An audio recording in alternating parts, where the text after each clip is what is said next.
Hello and welcome. My name is Petra Mayer. I'm the CEO and founder of Petra Mayer and Associates Consulting. And in my interview today, I will introduce you to Kenneth Chapman. Kenneth is from D2L, who are the makers of Brightspace. And as part of D2L's founding team, Kenneth has been working with leading organizations for over 20 years, helping to shape learning technology and how it is employed effectively. Kenneth is responsible for D2L's advisory board program, which involves working with top executives, administrators, and educational leaders across the company's customer base. He is also responsible for analyst and thought leader relations, acting as an advisor to D2L's senior executives and product leadership group on behalf of institutions that D2L serves, which I know are manifold. Welcome to the interview, Ken. Thank you so much, Petra. Great to be here. I'm really glad to have you here as one of the representatives of what I call an enterprise learning management system. But before we really dive into this topic, I was wondering if in a sentence or two, you could characterize the market of learning management systems for us. Yeah, I would, in a word, I would characterize it as fragmented. There are so many different learning systems that are out there with really different focuses potentially on the types of use cases, the types of learning programs and delivery models that they're best suited for, sometimes lines of business, size of organization, and, emphasis on solving business challenges from an administrative and back-end perspective, maybe compliance. Or things that are looking at more, modern applications of teaching and learning for employee engagement, education as a benefit type situations. Mm-hmm. So it can mean really different things to different people, which can make a conversation around a learning management system or digital learning strategy challenging. Yeah, and I hear you. The word fragmented, I think, is such a good word when we're thinking about 700, 800 different systems. Luckily, they're not all trying to do the same thing. So what would you think is a common misconception about learning management systems that a lot of people have and the companies that you are dealing with are sometimes struggling with? Yeah, I mean, one of the most common misconceptions we see, and we do this often when we meet with a new potential customer, we ask them about how much do you like your current LMS? And, do you enjoy doing it? And what kinds of things do you do? And a lot of individuals, a lot of leaders and organizations look at an LMS from the lens of their compliance exercises. So, we oftentimes people have their opinion of an LMS colored by a little bit more, I'll call it boring, dated learning experience that's about thou shalt click through these items until you get to the end. So in a lot of organizations we deal with, an LMS is looked at more as a necessary evil. And then we start to see a bit of a patchwork of an ecosystem start to form around, well, where do we start to think about adding some employee experience elements to this? Where can we better connect this out with some of the skills that we're trying to build out in our workforce? D2L as an organization, what we try to do with a lot of our customers is to really get them to think about what jobs are they trying to hire some of their technology to actually perform? Where are they looking for learning as a lever to better engage their customers or their partners, skill up their workforce. And then let's look at how we deploy a platform for a variety of different use cases, all centered around a learner and calibrating to the business. So we're trying to sort of elevate the conversation around a learning management system away from a piece of technology that gets deployed for a simple business problem to more of a platform that can be leveraged to really solve some strategic business challenges. And I think what you're speaking about here, that already kind of leads to this next question I have. And that is, what are the recent trends in online learning that impact the choice of systems for organization? I think you already mentioned a few things that you just mentioned in this last question. Mm-hmm. Yeah, COVID, I think, laid bare some of the deficiencies in infrastructure. In terms of how people are able to actually go and create and deploy learning programs, as well as how they're able to interact and collaborate with each other.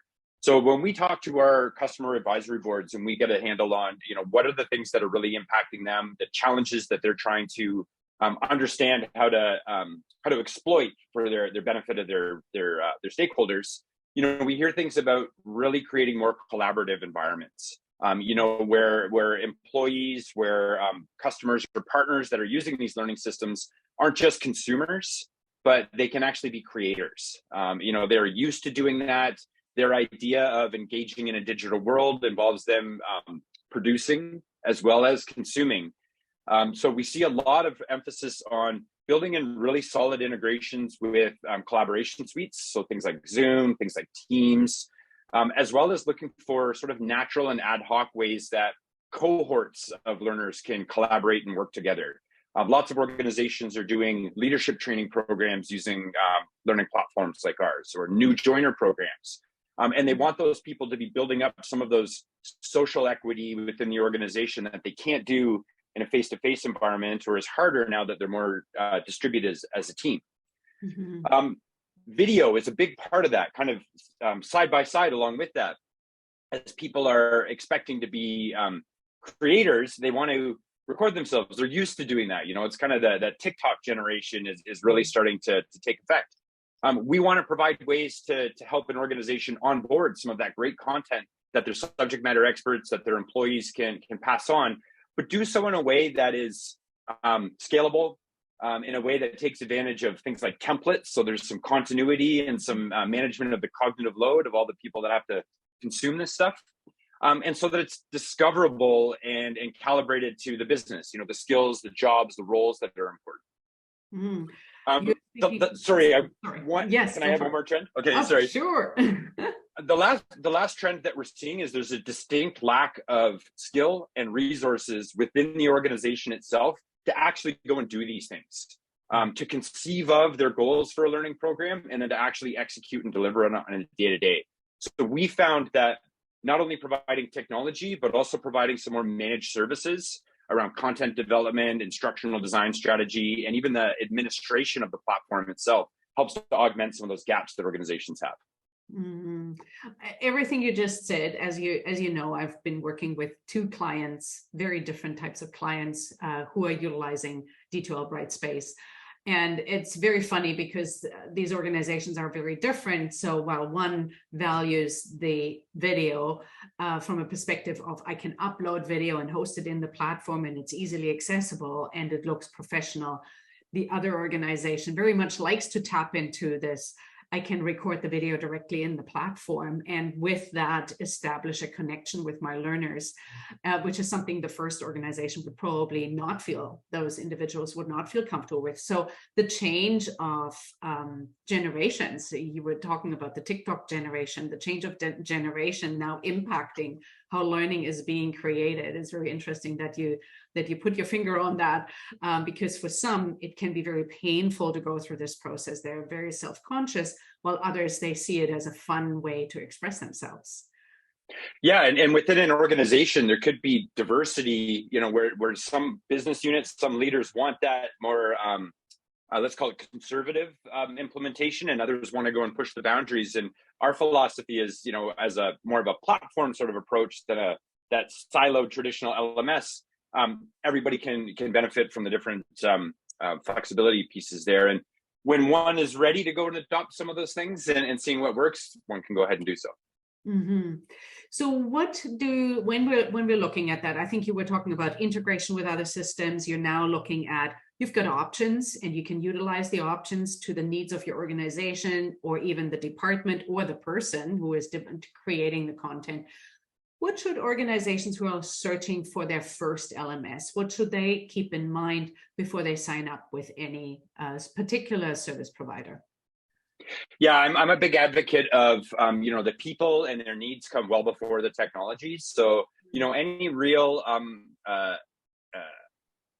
actions being taken to select a learning management system or any other piece of technology, a really strong idea of what jobs need to be done, what are the resources and skills that can be deployed to do them, and what are the constraints and risks need to be really well understood, so that all of the decisions that get made along the lines of falling in love with features, making compromises on budget and otherwise, can be seen through that lens, and that real business outcome can be achieved. A lot of times that means organizations having to ask themselves some tough questions about how realistic is it that we deliver on these things we wish we could do by buying a system, but don't know how, don't have the timelines to go do it, have a lot of murkiness and expertise.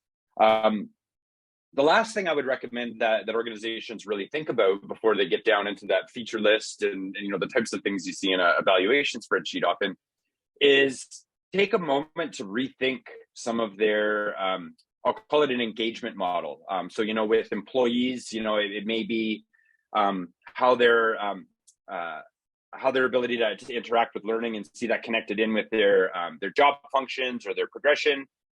When it's working with things like membership type of organizations, like professional associations, we work with a lot of them to start looking at, as you modernize your learning offerings, it's a chance for you to rethink what your membership model is and what your value to your members are. And you can be monetizing elements of your expertise and your learning as a business. This goes for professional associations and memberships, but we're also seeing it more and more often in large corporations that are working with partners, working with their customers. They're looking at, how do I create phenomenal experience and engagement for them? But is there also an opportunity for us to create additional revenue models by stacking and unbundling some of the learning opportunities that we have with these organizations? So all really high level type of stuff, but when that's really well understood, then all of the features, functionality, and otherwise, I think falls into play a little bit clearer. Yeah, and I think what you're saying here is you really have to have a strategy for how you want to use the system. What are the objectives there?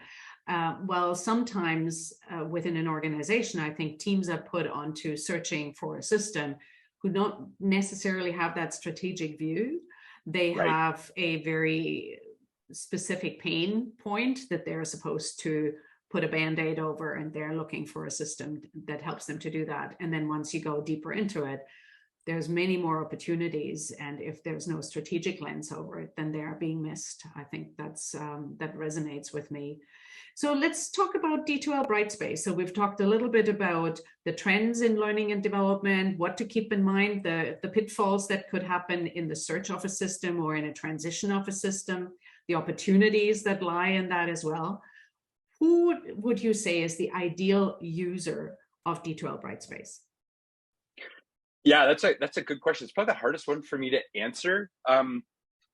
Maybe it's humility, I don't know, but the organizations that choose us and ones that really thrive when working with us, one are ones that recognize that they have a need for some expertise and experience in a partner to help transform their digital strategy. We're very much a guide on the side, meet an organization where they are through a combination of really configurable platform and products. If it needs to be super simple and snap in, Brightspace will do that. If it needs to be really complex and varied across a large multinational corporation like Accenture or something, for example, we can do that too. Same thing with content development and the design within the system itself. Those organizations that recognize that there's a real solid business need and we need to actually deliver, and they're looking for that kind of partnership piece, that's really strongly in our wheelhouse. Organizations that understand that there's diversity in the types of learning offerings that they're trying to provide, but a lot of similarity in terms of the learner experience and the ability to integrate into their ecosystem is common across those use cases, again, are a good fit for us. We have a platform that's deployed in a massive variety of situations. Brightspace is actually used for K-12 learners. It's used within colleges and universities, as well as within corporate learning. So we really understand how to build a modern front-end experience, one that works across every device. It's really accessible. All of the material created in Brightspace is accessible and 508 compliant and things like that. So we try to emphasize, if you're trying to build out a modern learning experience and take some of the sand out of the gears and developing the content and the front end to do that, again, Brightspace is a really strong path to do that. And it creates that expansion opportunity. If you're an organization that's doing some leadership training or an internal university, but you might want to do some of that outreach through your learning programs with customers or through partners. We're not another system that has to get purchased. It's just a rollout of a new program within the same platform. So there's a lot to be said for bringing that under one roof with that level of expertise. Mm-hmm. Yeah, so I recall in the implementation process for one of my clients, there's a lot of features, there's a lot of customizations that an organization can do with D2L Brightspace. And I think that's what you've been just referring to, that experience, that learning experience, you want to have that fairly uniform, even though you might have different type of learners. But because you're building out a system that then is customized to that learning experience, that's something that ideally is uniform, even if the content is different, the learners are different, but utilize the customization of the system to allow for that. And then I think the other thing that you were just referring to is to having D2L as the partner in this process. Because as you mentioned, many organizations are struggling with this. They don't have the expertise and they don't have the manpower. Even if they could build the expertise, they often don't have the manpower to go through that. And the more customization, of course, then the implementation process is also a little bit more complex than an off-the-shelf system, but that has the downside that you can't customize. So it's really using that to its strength. Now, where do you think, and you mentioned a few already, but where are the features where D2L Brightspace really excels? Where do you stand out from the crowd? Yeah, I think not really a feature, but a philosophy that was baked into the product really early on. It's just that idea of flexibility. So there's a real wide range of tools that can be used for assessment, for visualization of progress, for delivery of content. And different modalities that it can be delivered in. You know, things can be more sort of competency based or skill based. You know, Brightspace can be configured so that it's delivering stackable micro credentials where people are discovering that themselves through a catalog or program of study. It can be cohort based where I'm working through synchronously with a group of individuals that I connect with offline, online, or a combination of the two. Entirely self-paced, or as I said, you know, the administration of the system can be distributed such that customers, partners, and others have their own kind of sub-portal into the learning system. So kind of all of that under one roof is kind of unique in how we focus purely as a learning platform, not so much as a talent development or HRS system or anything like that. Really focused on the learning aspect of it and the experience along that. I think the fact that everybody is a creator in Brightspace is something that we continually hear is something that's unique. We really focus on ensuring that we make those creation tools really simple. Sure, we can integrate with all of the Adobe suite and things like that out there, but if you want to create, you know, a nice video, trim it, have closed captions all done automatically, that's all done right within the core workflows of Brightspace. I can do all of that on my phone if I want to develop an entire module or unit on that. Everything works everywhere kind of thing is really key. We really focus strongly on ease of use.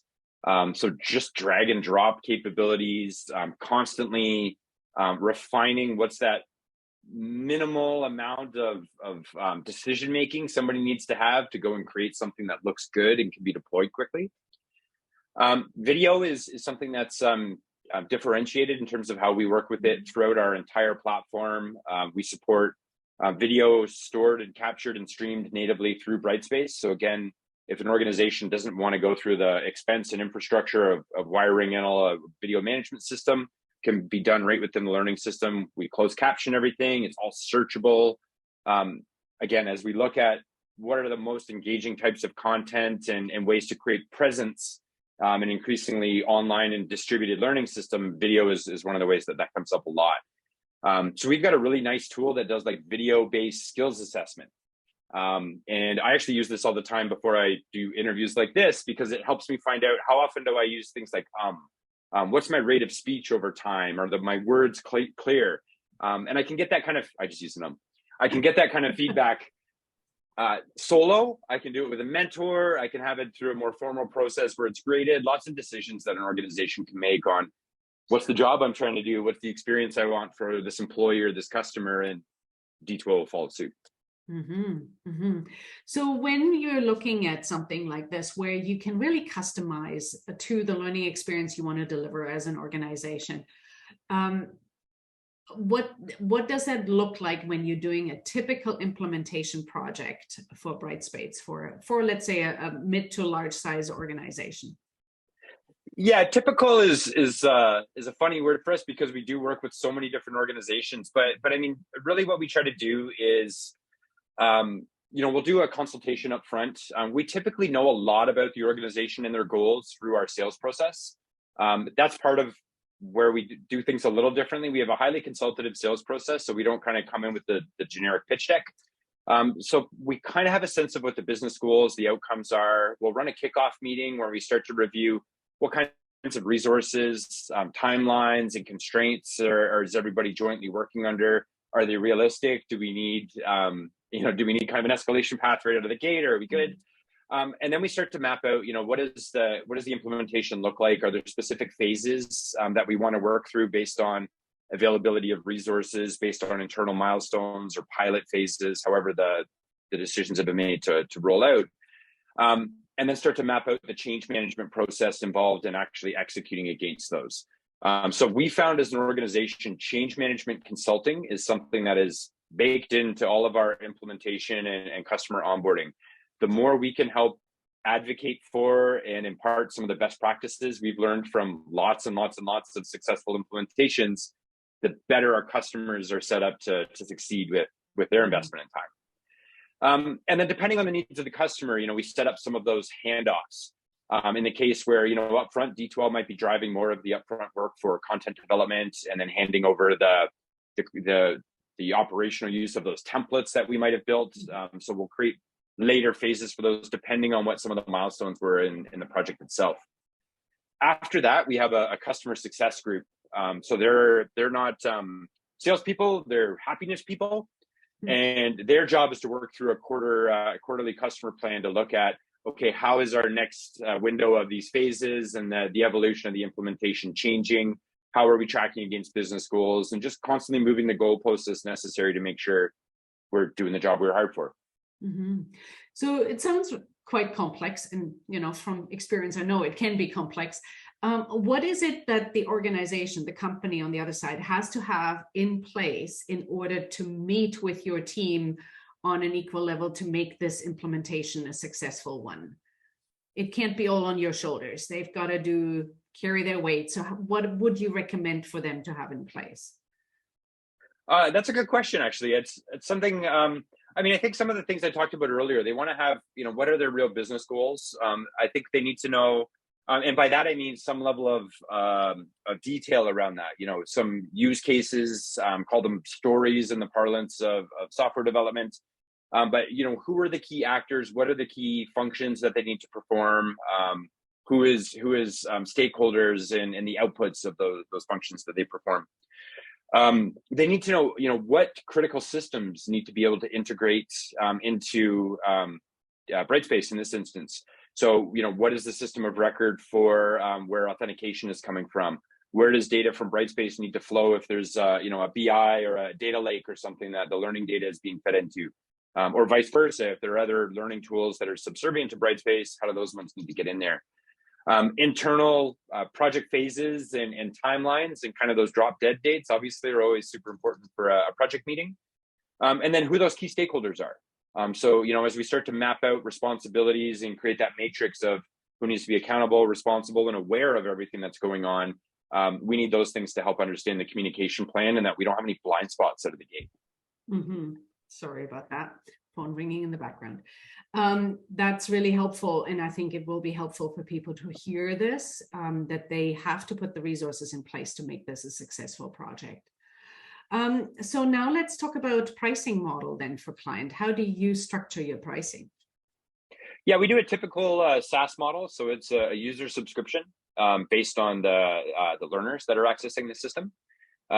We do have some more creative options for organizations that are doing things just kind of a little differently or have different models where that maybe isn't cost effective for them. So, for some, we'll do a number of enrollments for a given program. Some organizations report full-time enrollments that they're maintaining. So we'll just work off of that rather than a dynamic list. A lot of our managed services work off of the same sort of subscription model. as the license for the software. So based on the number of people accessing it, if there's our advanced data and analytics package, we would deploy that using that same sort of typical SaaS model. Awesome. Great. Thank you. What is one thing that you would want your clients to know before they come to you?